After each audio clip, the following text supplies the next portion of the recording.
Welcome to the 11th video of this series of videos on surviving IIM Ahmedabad and the third one about key relationships on campus. This video is about the relationships that juniors have with the senior batch and seniors have with the junior batch. Now, this might seem obvious to someone that we have done our undergrad and we have played the role of both a junior and a senior while we were on campus. Very true. But what I feel is that while you are in a B school campus, and at least I can speak from my experience at IIM Ahmedabad, the time crunch and the level of stress, and as I've kept repeating the question about choices and priorities, I think puts an additional amount of strain on how relationships are perceived on campus.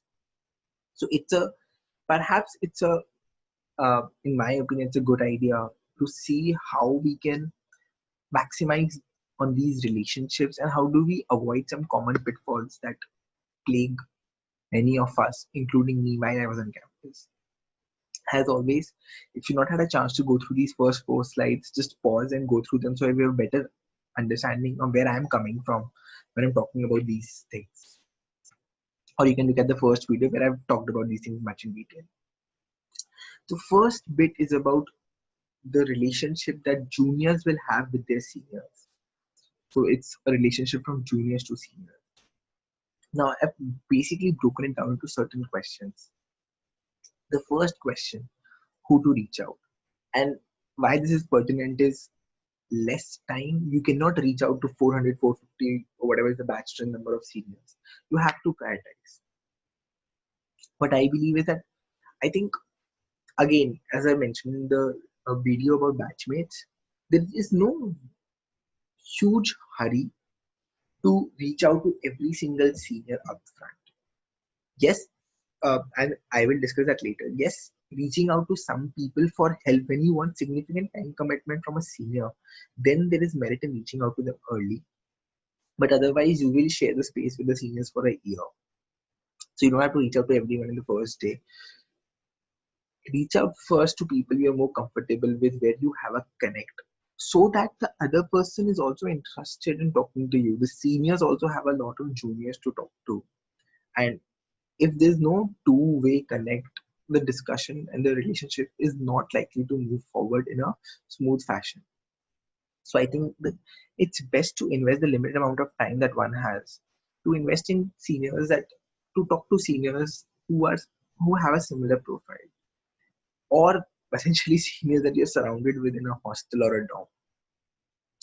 And in terms of numbers, I think a few but meaningful relationships matter more. And one would understand the importance of network centrality also. If you know like five seniors, they can connect you with 50 more if need be.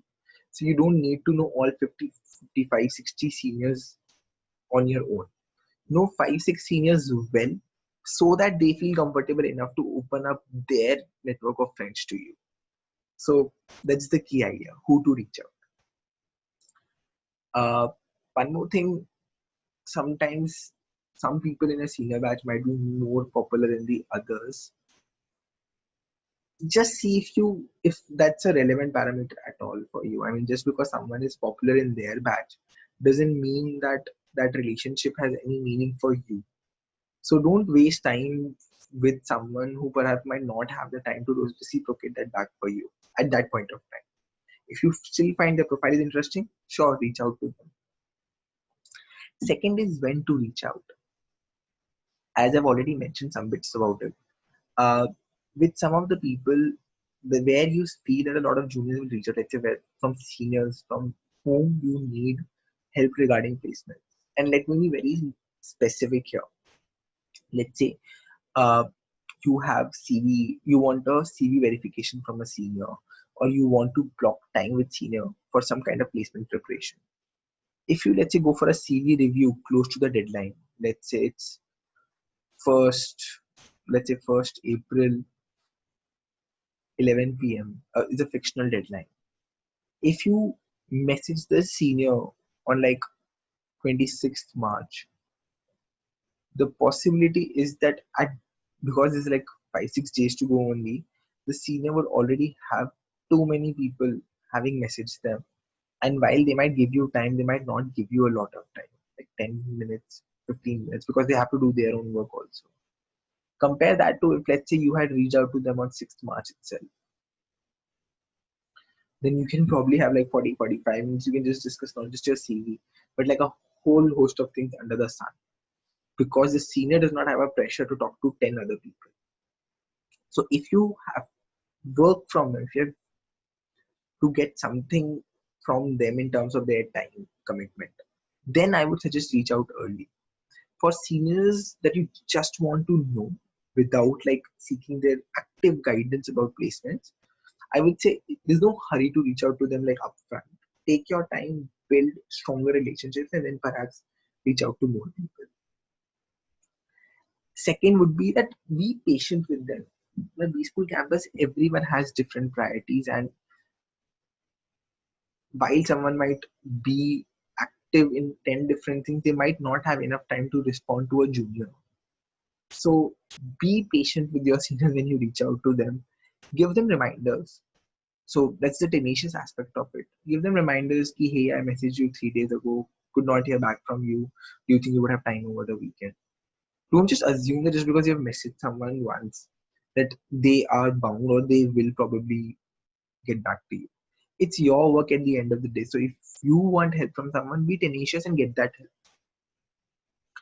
And the third thing would be, I think it's just courteous that you don't want to have a transaction with them, right? You want to develop a relationship. So it's a transactional thing when you say that, okay, fine, you go to a senior and you just get their help and the process ends there. That's a transaction. Whereas a partnership would be when you feel that, hey, this person has actually invested time in my success. So whatever be the outcome for which I've sought their help, it's a good idea to message people and let them know that, hey, I got this job. Thanks a lot for your help. Hey, I did not get this job, but still thanks a lot for your help.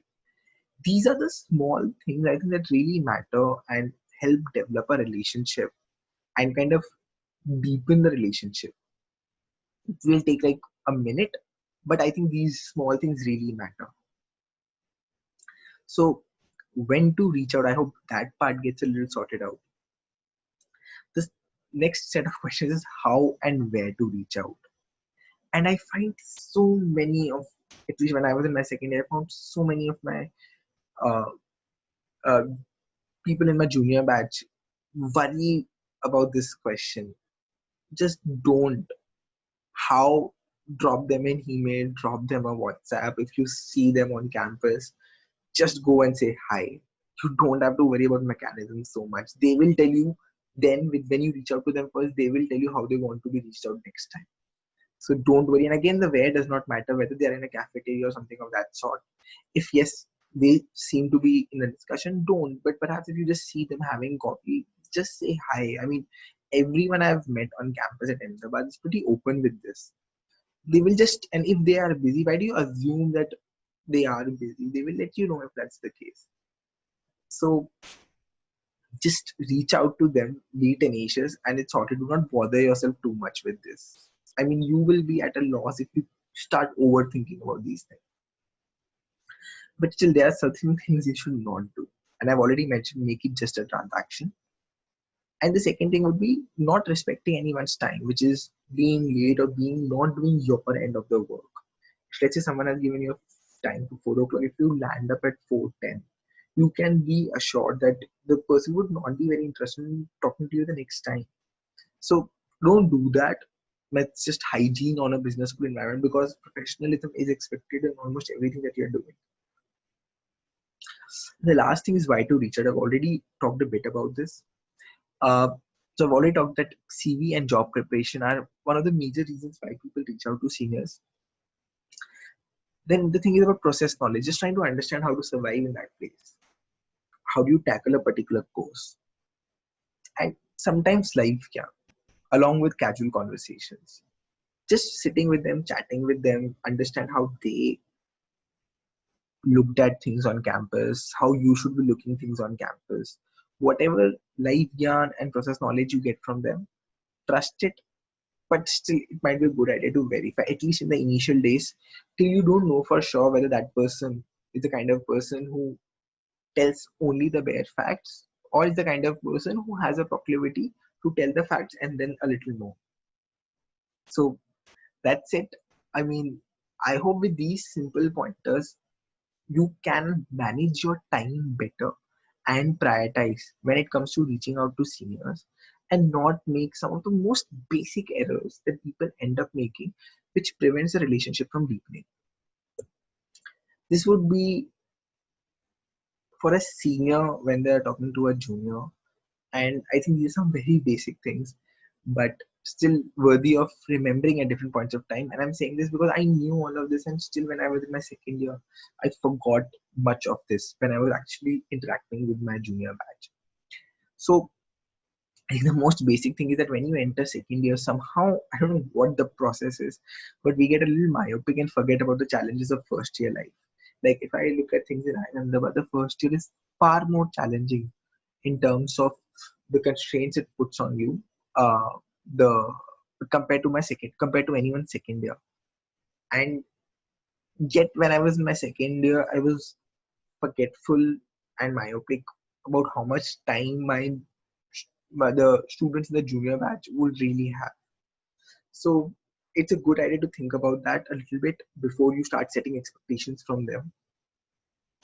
And the discussion really extends, right? Do not view anyone, and when I say anyone, anyone from your lens, because someone might have a different background. And just because, let's say, I was from IIT Delhi and I find another person who's from IIT Delhi, that's not the only kind of background that matters. But sometimes on campus we do get reductive that if the college is same, or CA, engineer, history, that means the background is same. No, there's so many different things which put together make the background, and that leads to different sets of challenges.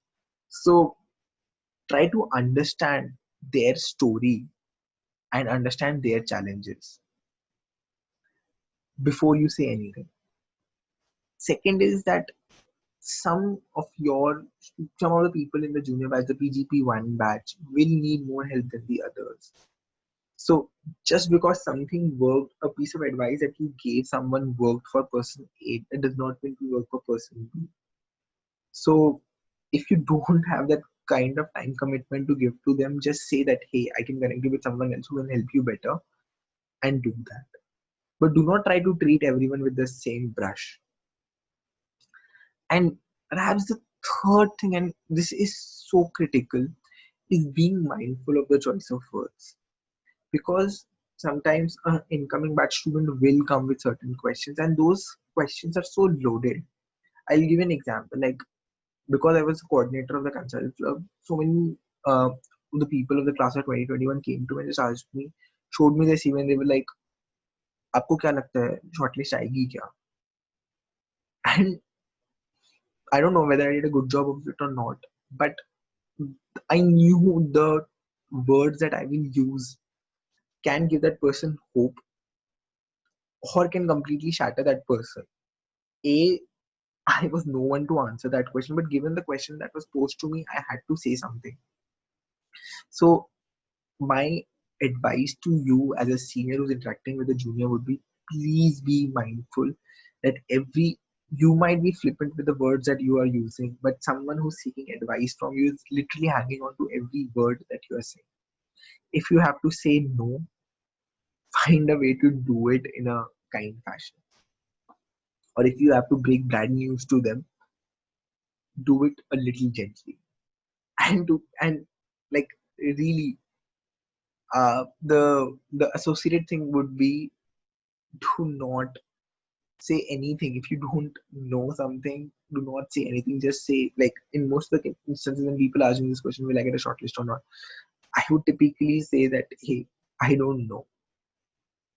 I mean, I'm no one to say that. So it's completely okay. Just because someone has asked you for an advice doesn't mean you have to always answer.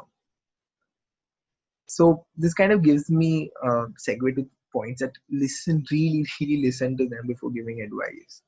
And listen not just to the words that they are using, but also their tone, and try to read their body language, try to understand the level of stress, and try to see if you feel competent enough to answer their question and answer to their body language, their stress level.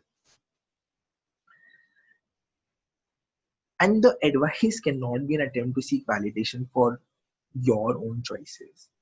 And this is something that I I've grappled with often, and even while making these videos, like anyone who has been watching these videos from the very beginning.